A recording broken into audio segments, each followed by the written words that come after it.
Assalamualaikum warahmatullahi wabarakatuh.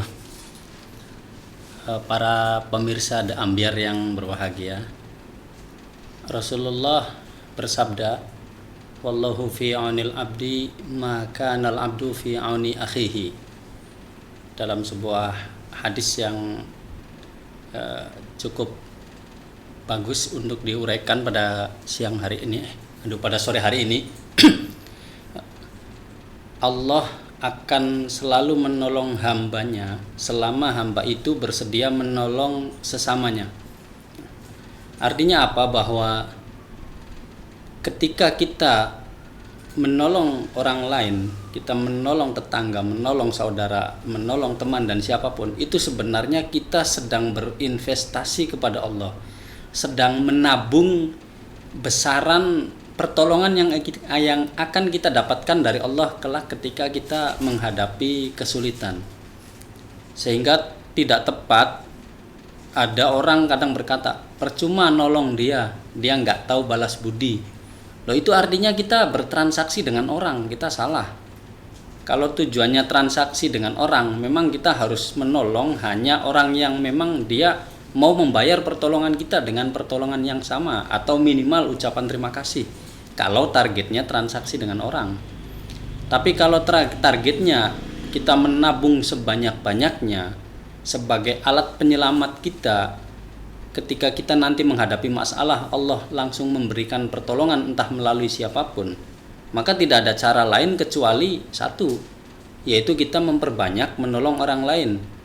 Kenapa? Karena itu tadi, wallahu fi aunil abdi ma kanal abdu fi auni akhihi. Dalam satu riwayat, madamal abdu fi auni akhihi. Artinya pertolongan yang Allah berikan kepada kita itu bagian dari kompensasi di dunia atas kebaikan kita menolong orang lain. Maka ada sebuah pepatah mengatakan, al hayatu dainun wa wafa. Hidup itu seperti transaksi hutang piutang. Seberapa besar Anda meminjamkan uang, sebesar itu pula Anda akan mendapat kembalian. Bahkan kadang ada lebihan. Saya tidak ingin membicarakan hukum fikih di bagian itu.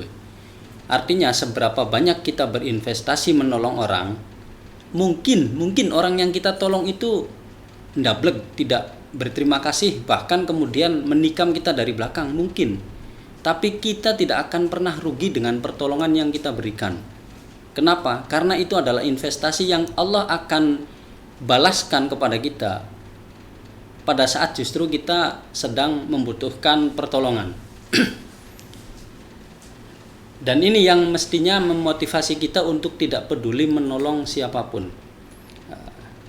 Misal, kita menolong orang yang di tengah jalan motornya mogok lah.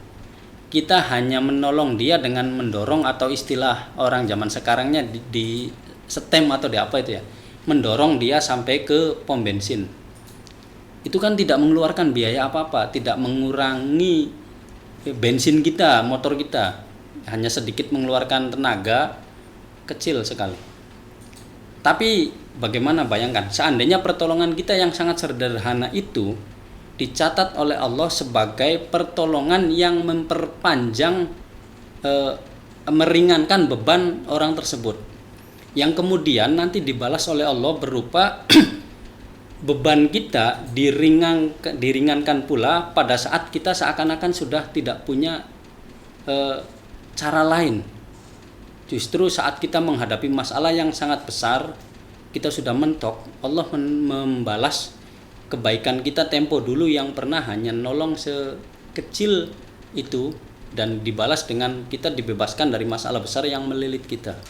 Nah, motivasi seperti ini harus kita tanamkan agar kita selalu mampu bersemangat untuk memberikan pertolongan kepada siapapun, ringan tangan dalam artian positif ya, bukan ringan tangan dalam artian negatif.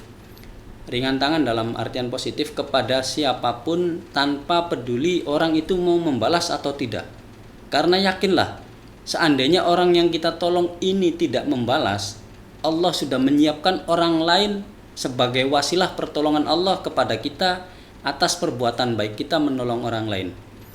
Mudah-mudahan kultum yang sangat singkat ini bermanfaat untuk kita semua, dan kita tumbuh menjadi pribadi yang gemar menolong sesederhana apapun tanpa perlu menunggu apakah yang kita tolong itu mau berbalas budi atau tidak. Biarkan Allah yang memilih orang yang tepat untuk membalas kebaikan kita. Dan satu hal, kebaikan kita menolong orang akan dibalas oleh Allah di dunia dan di akhirat. Di dunia masalah kita akan ada orang yang juga menolong, dan di akhirat tentu kita akan ditolong oleh Allah Subhanahu wa taala. Mudah-mudahan bermanfaat. Wallahul muwaffiq ila aqwamit thoriq. Wassalamualaikum warahmatullahi wabarakatuh.